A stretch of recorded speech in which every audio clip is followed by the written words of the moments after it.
Welcome to Dear Warriors. My name is Amy Vega, and I am your host. I have worked in the plasma industry for over 20 years. Throughout my career, I was blessed to have worked with the most incredible employees and met the most amazing donors and recipients of plasma. This podcast was started to bring to light what had been in the shadows, the rare disease community. Join me on Dear Warriors, where we will share stories of warriors and so much more.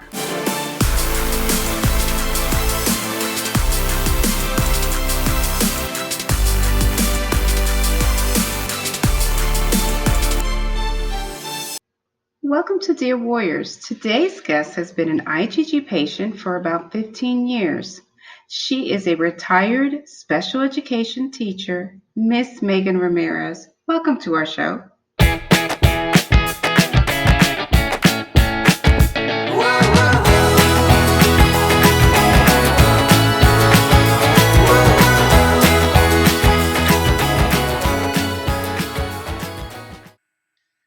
Hello, Miss Megan. Thank you for joining us. How are you this morning? Oh, I'm doing just fine. How are you? All right, so let's go through this journey. Take us. Let's go back 15 years. What happened 15 years ago?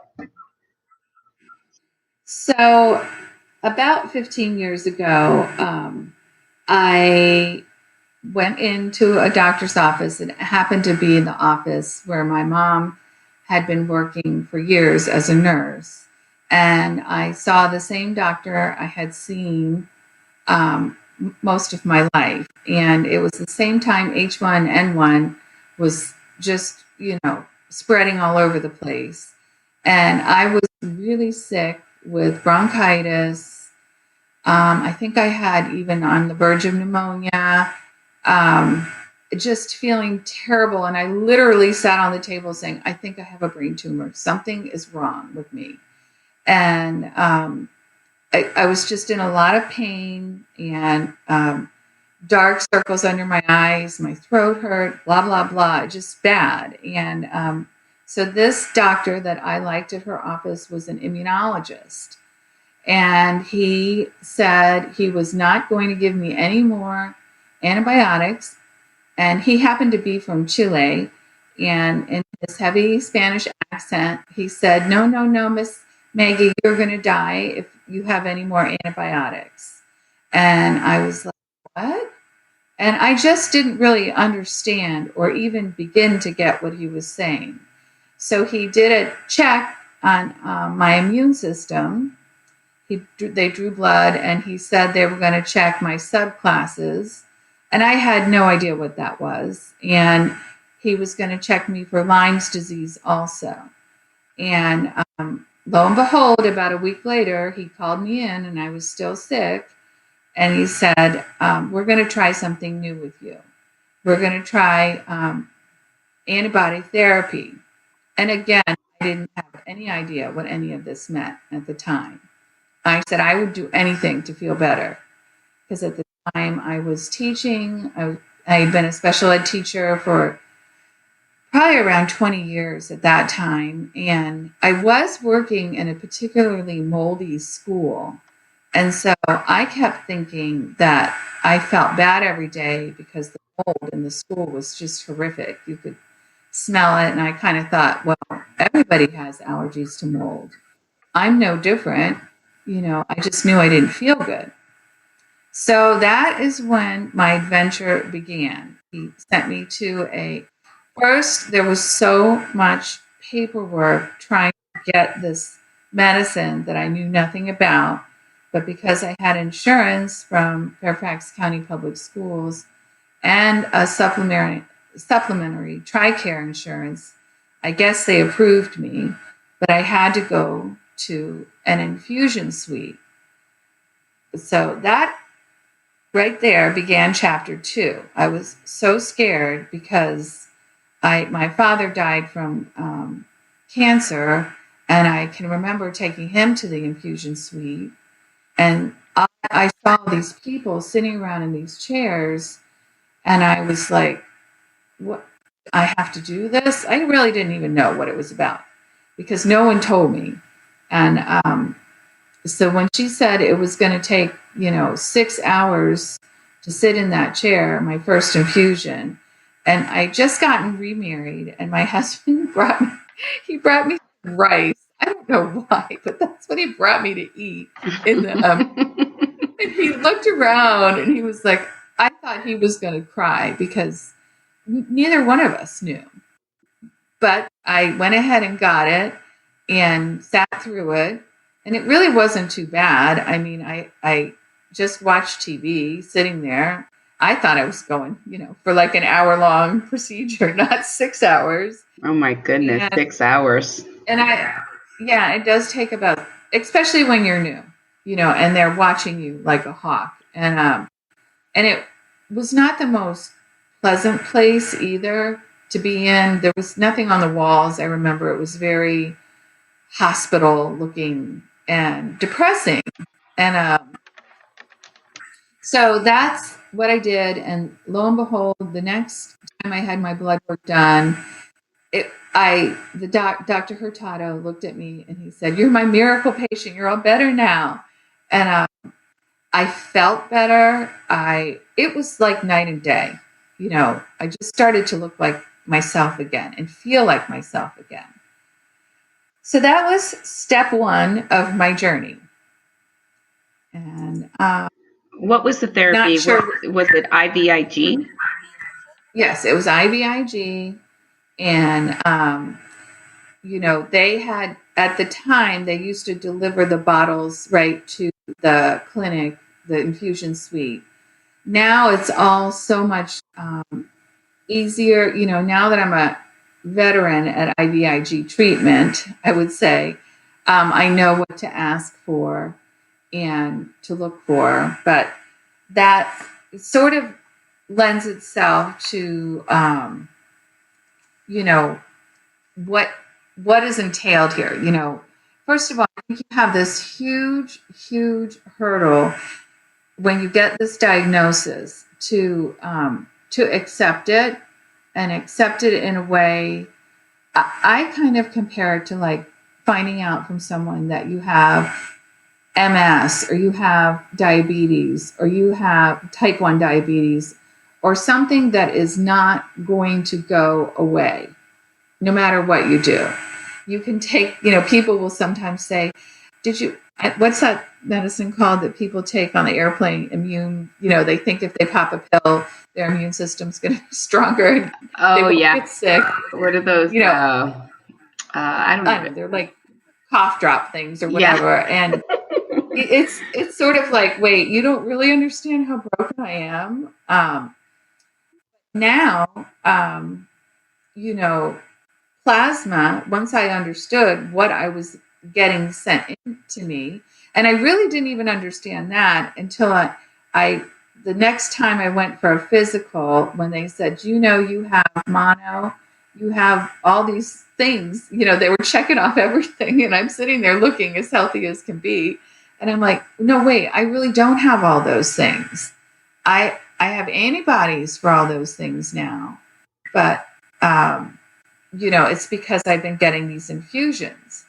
So then began my awareness that not all doctors understand what it means to be immunocompromised or to have common variable immune deficiency, which is what your actual diagnosis is when you don't make a certain number of antibodies or a specific type of antibody. And I learned, it took a long time, and I'm still not, because Amy, you taught me stuff the other day on the phone when we were chatting about the whole how do you collect plasma process that I am a patient for 15 years, didn't even know. So the general public, I really don't think they walk around thinking about what is plasma, how can I give mine, who do I help? I just don't think people think about it. It's true. And that's why we want to bring this platform out. I think it's very, very important. The plasma industry is huge. Now we have a lot of exposure, unfortunately due to COVID. But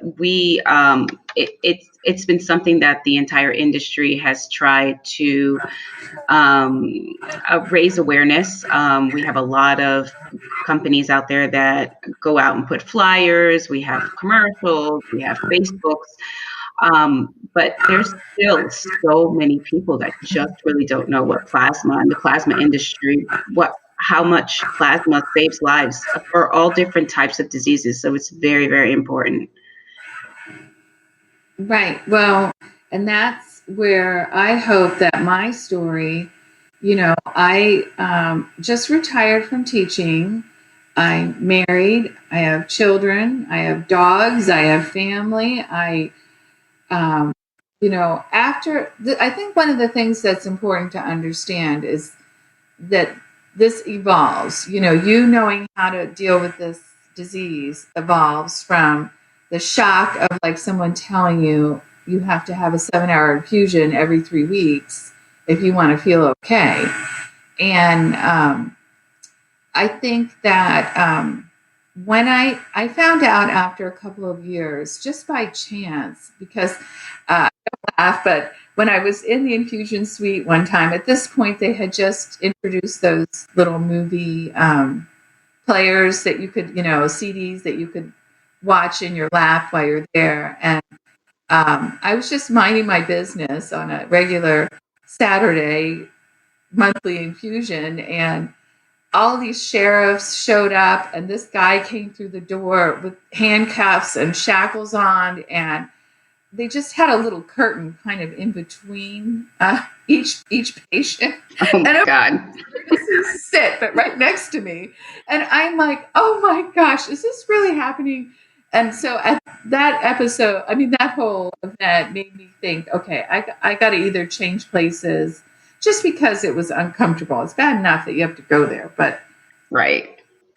One of the nurses said, well, why don't you just get this done at home? And I was like, wait, what? And so I set up home nursing. And that is the point when it really changed my life, how I deal with this. Because it was stressful giving up. I missed like swim meets. I missed parties. I missed church. I missed just family regular events when I had to, because I was working and I wouldn't take off a day of school because that would cause stress, when you're a teacher doing a substitute and plans and all that. So I just found it easier to go on Saturdays. But when they started saying they could come send home nursing to the house, that was a game changer. And nobody in this IVF community really raises their hand to say, let me walk you through this. You really, yes, you should have your first infusion in an infusion suite with supervision. But really, the first or second one, if you do fine, which I was fortunate, I didn't react. Some people do react, have poor, results and have literally like an allergic reaction, but I didn't. And I found I was fine. I didn't have all those complications. So once I started getting it at home, literally you do have to have hydration, which most people know is like an IV of fluid beforehand. And then you get your medicine, which is, it's like precious liquid gold for those people who donated antibodies. When you see those bottles come to your house, and I just look at them sometimes and I'm like, thank heavens that there are people out there that do this for me. And it's just so weird. It's in some, little small bottle, and you wouldn't think that it is, you get the attitude towards something in life. But I do. Every time I open those boxes, I look at that and just look up and say, thank you to whoever donated this for me to be okay and live. I don't live a normal life. My house is crazy, but I try to be normal. And that's kind of how it goes. And I've been lucky. I've had good nurses. You do have to have a nurse sit with you during the process. And most of the time, nurses are either doing homework or come in and look at me. Or I've mowed the grass before when I'm being infused Oh when I my needed to. God. I've done things, that I know I shouldn't do, but it doesn't really bother me. But I know there are patients out there who can't do all that stuff.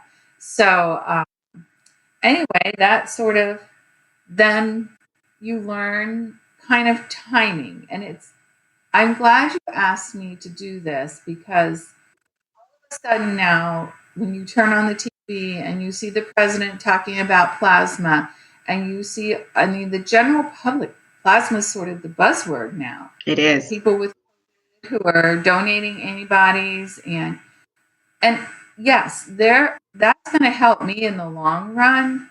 But if those people prior to COVID who were donating weren't doing it, I'd be back in that appointment saying, I think I have a brain tumor and I'm going to die. I feel so bad. Right. And so now I guess it's the time for us to grab this opportunity to say, hey, not only are you helping COVID patients live, but in an indirect way, and this is where you're the expert, when people are giving their plasma, it's helping us in this community who have immune deficiencies just live and not feel like a zombie constantly. So I don't know. That's I agree. We used to call it liquid gold when I was managing the centers. We used to say, "Oh, we need that liquid gold," and people just don't realize what we were saying. And the donors, a lot of them, they do it for many different reasons, but liquid gold is for sure is what it is. It is a person waiting on the opposite side, waiting for that plasma to come in. It is the most important connection. And that's what I hope to do. I hope to bring a connection with those heroes that are out there donating twice a week on a 7-day cycle, that they save a life. And it's selfless that they do that. Exactly. Absolutely. It's the most important thing.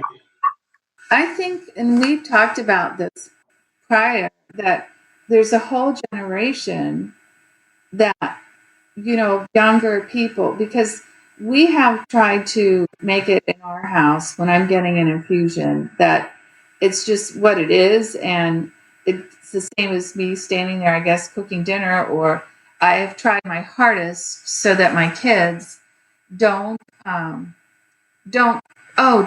make any noise. Don't, that we just live normally. So, and I know that now, especially since they're older, they know by just looking at my face when it's close to the time for me to be infused again, because it is a little bit like the wilting flower. You get watered, you get your antibodies, you have a great couple of weeks, and then all of a sudden you begin this. The best way I can describe it for a person who's not immunosuppressed is that you sometimes feel 17 times more tired than the most tired you've ever been in your life. Yeah. And the fatigue piece of it is really hard because that doesn't really ever go away.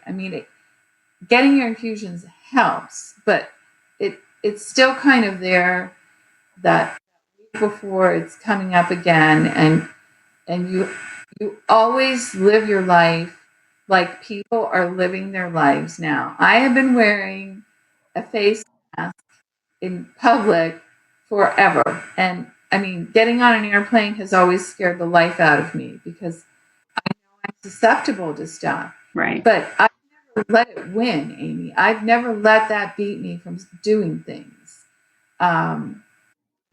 That's because if you do, then guess what? Your illness wins and you lose, and I've always felt like I'm going to try this, and if I die, oh well, I lived a good life. Right, Like right. I don't let that stop me, and I try not to. And I've worked in a cesspool of germs my entire life, and I thought if I could teach this kid something, and the parents come into me and say, "You were such a good teacher with my children, thank you," then I've done what God put me on the earth to do. Then Yes. that's kind of, and I know I'm going to have to do this forever. It's just a choice. I tried a couple times to be in denial and say, "Oh no, I don't really have this," and I did not have good results. I ended up with pneumonia, um, and that's one other thing that I'm thinking about is one thing that those donors and everyone needs to understand is if you are, and they say it on the news all the time, if you're immunocompromised, then you should stay home. Well, the reason in older people, especially since COVID, has been going, because when we do get something, and it's not like antibodies keep healthy, perfect 110%, you still get sick, Right. but it helps you from going down the drain in a matter of like a day. You can be like, oh, I don't feel good this morning. And by the nighttime, you're in the emergency room and they're looking at you and don't know what to do with you. Right. And it goes fast and it can get ugly quick. And, but for the most part, if you're consistent about your infusions and you try to watch your health and exercise, you live, I think I probably live sort of the same way you do, like it's part of it. Right. So that's my story pretty much. If you have any questions that I'm trying to think of. Well, you wrote something in the testimonial about Gammagard. You want to go through what Gammagard is and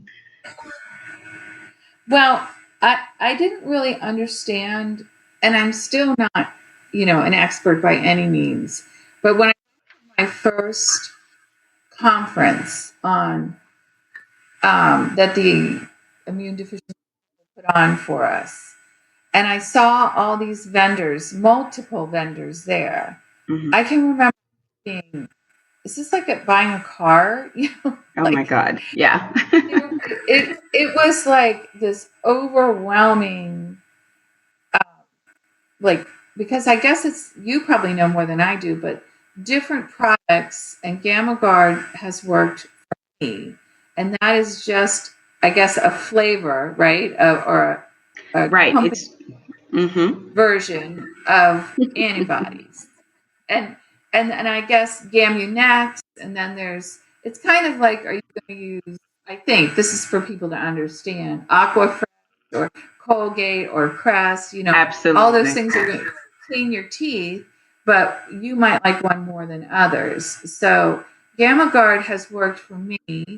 Um, I know some people talk about.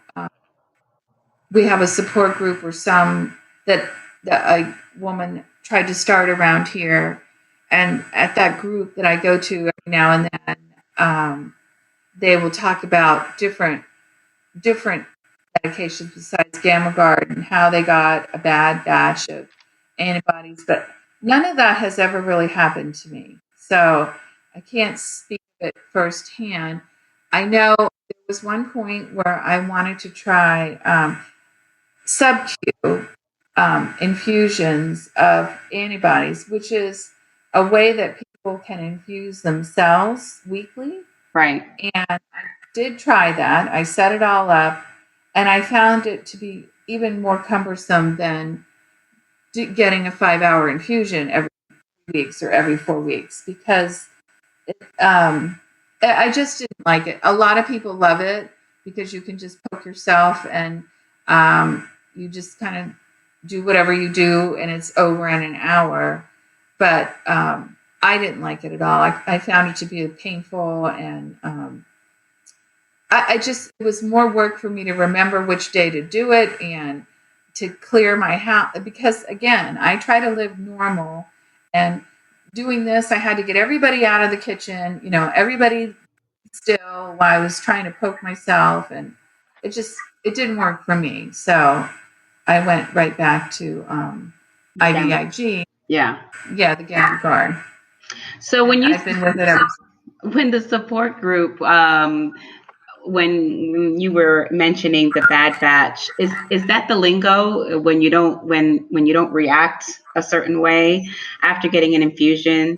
Do the recipients think that it's a bad batch of plasma or something? Yeah, I mean, I think it's kind of a way that that some people feel. I mean, I again kind of put myself in a little bit of a different category because some people under the umbrella of being immunocompromised get so much other medication Right. that at support groups, sometimes I've said, well, maybe you just had a reaction to something else with your Gammagard or whatever they happen to be getting infused. Exactly. Because Exactly. that's happened to me before. And but I can't blame that my face is red on getting an infusion 4 days ago. I mean, it could be red because I had a certain spice in the dressing I had last night, or Right. some Right. I just wanted, I think that's an important message to put out there because, I've worked for several plasma companies, and I can tell you 100%, 1,000%, each and every bottle of plasma is tested 1,000 times before it goes into fractionation. It is not something like, a donor donates today and then that bottle is going straight into medication and it's going into a patient. No, the bottles, the donations are tested and tested and tested and tested until they're free and clear. They do not go into fractionation. And that is across the industry. That's something that's a very strong message that I wanted to bring out there because a lot of people just don't know. There is so much testing involved in plasma. And God forbid, if there was ever a recall, plasma companies take the initiative to contact everybody. But that's far and few.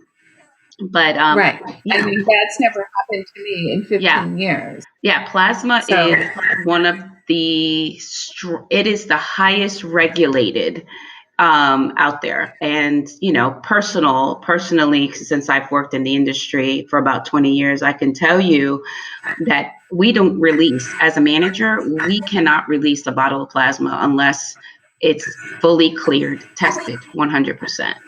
So you're right. It could be a reaction that somebody's getting for whatever they ate or however.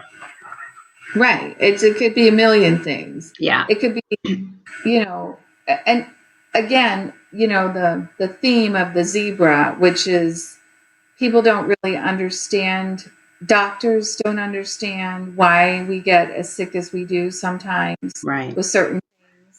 And it is a zebra. It is kind of hard to figure things out sometimes, unless you really have a doctor who that I guess is one other thing that needs to be mentioned during this is that the first thing that you should do if you get diagnosed with being immunocompromised, your doctors need to become your best friends, and you need to pay the extra amount of money to have access to them. Like I pay $45 a month, I think, to be able to just shoot a message to my doctor saying, hey, hurts or I'm coughing a little bit. Can I come in tomorrow? Because she knows that you have to build that kind of relationship with whoever your primary care person is. Yes. And if things get worse, you need to have knowledge of what does an immunologist do? Who should you see? And as we mentioned before, most people do not know if they feel sick and they've been sick for a long, long time.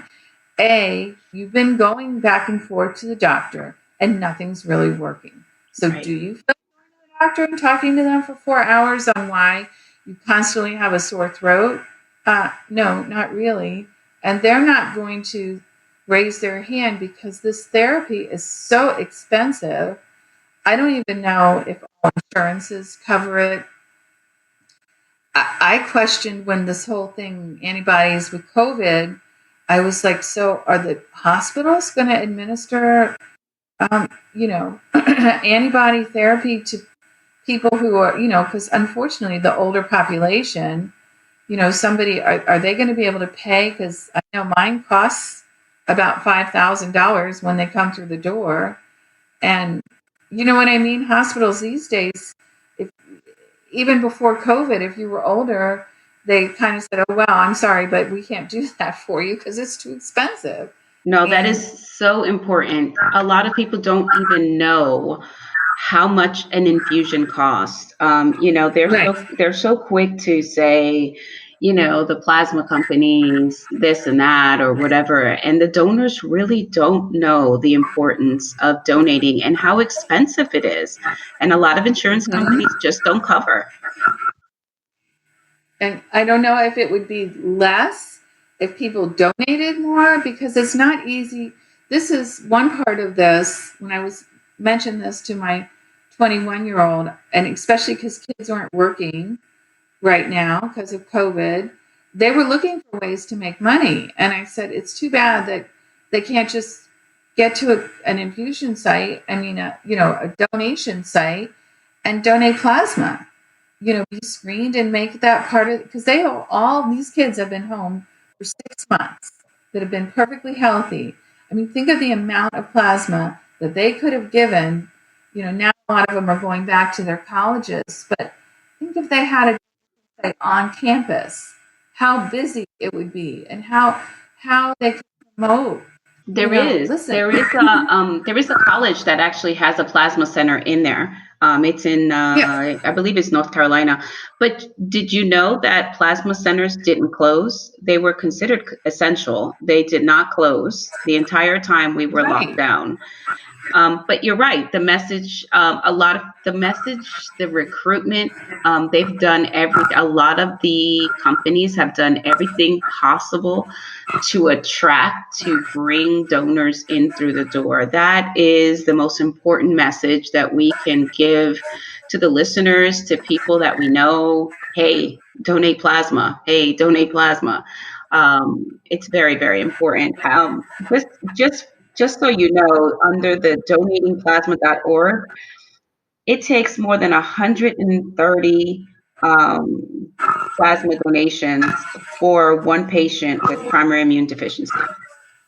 That's a lot. I know. That's a lot When of you told me box. that, I was like, okay. And again, that is so many people to help one person.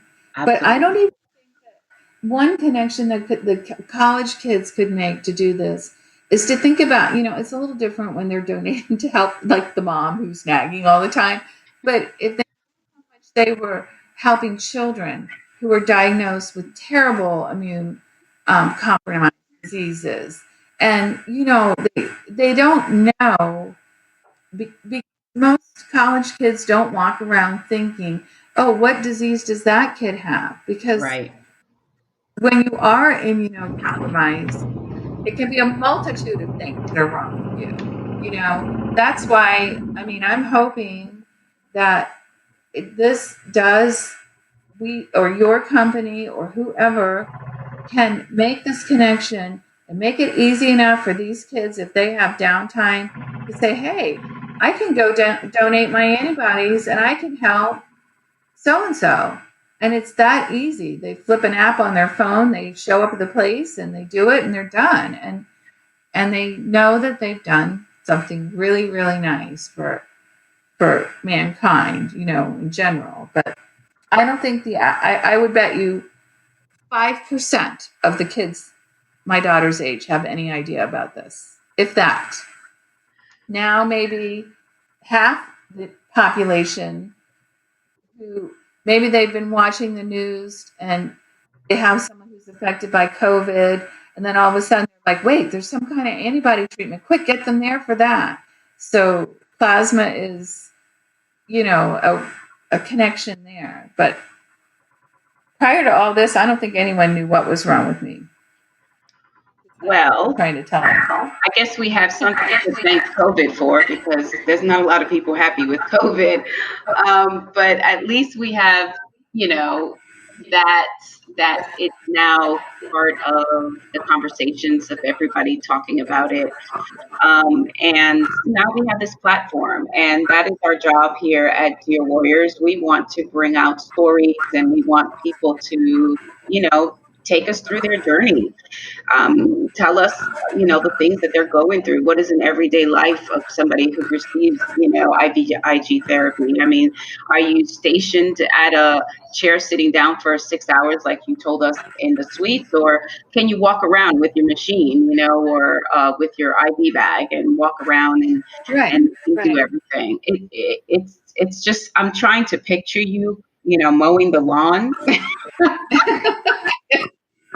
Well, I mean, there's been times when, I've had to drive her to swimming or something with my pump on, and I've just had to tell my nurse, look, just, I'll be back in 10 minutes. I'm fine. And but I know there are people that can't do all that. But I personally think there are a lot of people who just get their medicine. And I have a very good friend, and actually she's a teacher also. She's younger than I am. And sometimes we have like a little mini infusion suite going on here where she comes over and we schedule it on the same day, and we have the same nurse, and she gets the same medication. And she's me 20 years ago, and we just do it, and we both carry on. I don't, sometimes we'll watch TV or together, but if you look at this as your glass kind of being half full, which I don't really like thinking, saying that, but it's true. You have to look at it two ways. Or if you look at it like, I'm so sick all the time, I feel crappy. Well, I think when you start to get older, there are a lot of people when you approach 60 who are aching and cracking and not feeling so great. It's not that far off the cuff of someone who's not. But the reason I can be close to how bad they are feeling is because those donors have given me antibody and donations of plasma. It's because I'm on this therapy. It would be a different story if I don't think I'd be alive. I think I would have probably had pneumonia at some point, and it would have been so bad that I died. And this is, way pre-COVID-ish, Right. It's many, many years ago. And I just hope people keep giving. I hope we can create an awareness on not only is it good for them because they do get paid for donating, but also that feeling of like if you gave blood.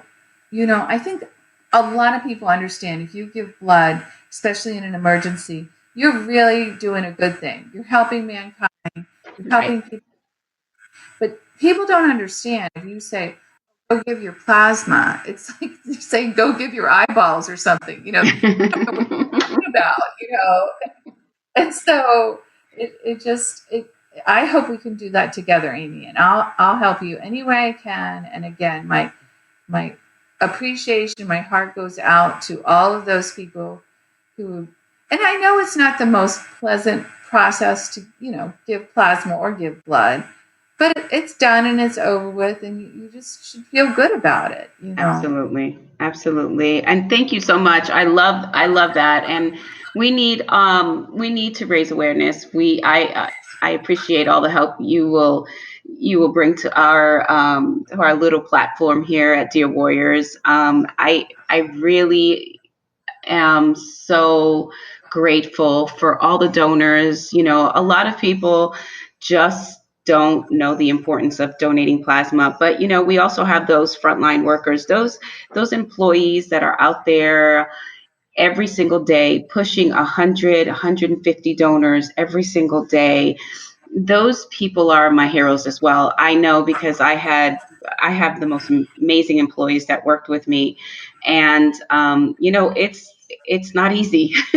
It's not easy to No, donate, it's but it's not. not easy to run either. It's the best of both It's worlds, but almost, yeah. I just think the same thing. It's kind of one of those unspoken jobs. It's not easy to be a absolutely. teacher. It's not easy to be a firefighter, a nurse, or a doctor, or Yep. a policewoman. All those jobs that are really tough to do, that nobody really gives them enough credit because they haven't walked in their shoes Yeah. and seen, and we would be lost without them. And I I, I don't even know. I don't know how plasma donation site, the actual, I mean, I've seen the process, but I've never gone through it. So I can't speak to that. But I do know I've given blood before, before I knew I was sick. And it's not a really, rah rah fun, here's your big paycheck type job. And Right. you just kind of do it because you do it. And Yeah, you do. You do. yeah. So, I mean, I appreciate them too. They're my No, heroes. absolutely, absolutely. And I think, I am, there's like no words. My job in the plasma industry, it didn't make sense to me until I met a recipient.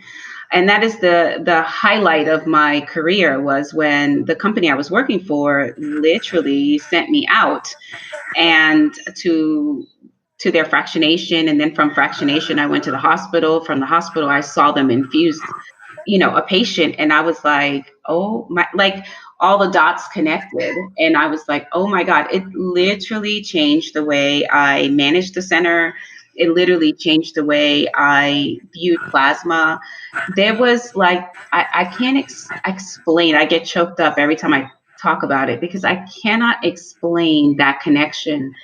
And then the patient, the recipient, just looked at me and said, thank you, because they explained to him who I was and what I was doing. And he just turned with his, the dark circles under his eyes. And he just looked at me and said, thank you. And I almost died right there. I was like, oh my God. Yeah.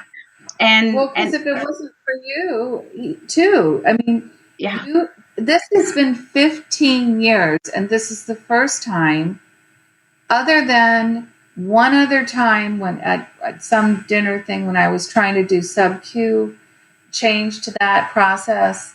And I remember thinking, this lady asked me if I would speak at the dinner. And I was like, well, speak about what? And she said, speak about how easy it is to sub-Q. And I'm like, no, I'm not going to talk about that because A, it's not easy to sub-Q. I'm not going to help you sell your product. If you want me to talk about if I feel better from your product, I will. But there's that kind of, like you said, a little bit of a dark side yeah, to, doing this. But this is the first time that I felt like what you do is sincere, what you're trying to do is sincere. It's for the good of the patients. It's for the good of mankind here. It's just to try to beg people. Really, you're begging. right. Lifeline. Can you just try to donate once and see?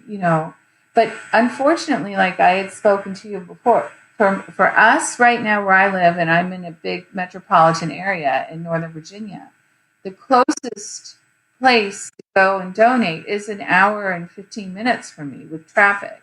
Wow. It's kind of hard to talk somebody into taking that, Drive. because you have to do it a couple times a week. And if you're working, so I'm hoping that with COVID and this, I know that a couple hospitals have started taking plasma in their blood donation Centers. places. Only Hmm. if you've had COVID, though. Right. So why not leave the doors open when COVID goes away for other people, for patients like me? I hope Right. they will start. I don't know if that's going to happen. You probably know more of that than me, but Well, it should be as easy as going to get your nails done if you want to. That's yeah, what I think.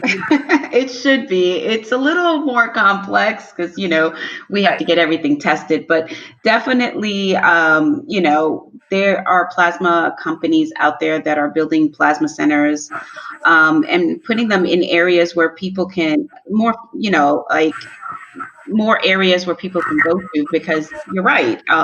Driving an hour is a lot to, just go donate. And it's important, for the message to go out there, not just for, listeners, plasma companies that are listening in to this show. Um, that way they can put more plasma centers out there. I think with Right. COVID, more centers will go up. I don't think COVID's going to go away like overnight, like after the No, election. I know. It's Something. magically gonna, disappear. I think it's gonna be like an H1N1 type of thing. It's gonna hang around for a while, and then, Yep. we'll Something just, else will come. yeah. Well, they say a meteor Yeah. is coming. I don't know. I know. Let's not talk about that. We have a couple hurricanes going on right now, so we don't want to know what it is. But I know 2020 has been something else, but you know what? I'm very proud of this platform, and I can't thank you enough for joining. no, it's okay. We're about 45 minutes. Do you believe that? We said this morning we were only going to have a quick chat. Yeah, I know.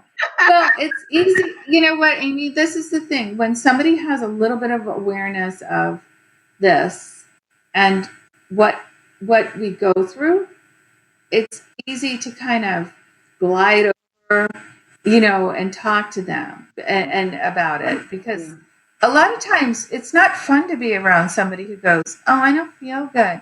I think that isn't. Who wants to be your friend if that's all you do is Right. complain about how sick you are?" So I've kind of learned that, hey, if my throat hurts, oh well, that's what's is wrong today, and just suck it up.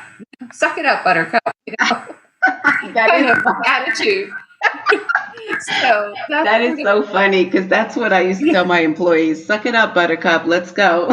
yeah. Well, but isn't that how other people should live too, though? If you can, again, if you're immunocompromised or not, if you want to be Debbie Downer, oh well, that's your issue, and let's not ruin the party, That's No, just, you have a choice in the morning. In the morning when you wake up, yeah, you have a choice to be in pain and deal with it, or you have a choice to sit in that bed and just let the pain overtake your body.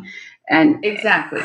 so That the fact that you're that's so how it works. strong, you are like a powerhouse. And, I can understand why people ask you to speak, because you give light to what's in the dark, and I really appreciate that.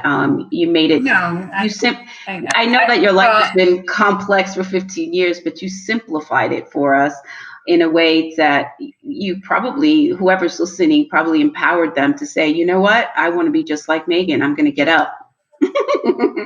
right. Well, I mean, and if anybody ever wanted to contact me through Facebook or ask me questions, who's kind of a newbie at this and just got a diagnosis, and I mean, I'm not a doctor. I would never give any kind of medical advice, but um, just wondering, like, wait, what was I supposed to ask for when I got to the doctor's office?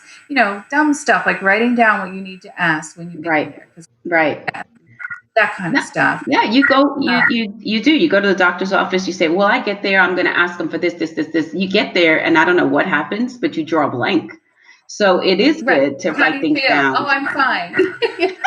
That's the how do you feel? Oh, I'm just fine. I don't know why I'm here. Oh, wait, did I forget to tell you that, I pink eye? It's like just like whatever, I mean, we Right. could sit and laugh, but I will help out in any way that I can. And I feel like I'm actually kind of giving back in this world right now. And it's the first time, other than, doing walks for PI or that kind of thing, and, supporting, going to my little, there hasn't been much opportunity to give back. So I'm trying to do that now. Well, we will get back here on Dear Warriors, and I'm sure this is not going to be the first time that you're going to be on our show. Thank you so much. Thank you so much Okay.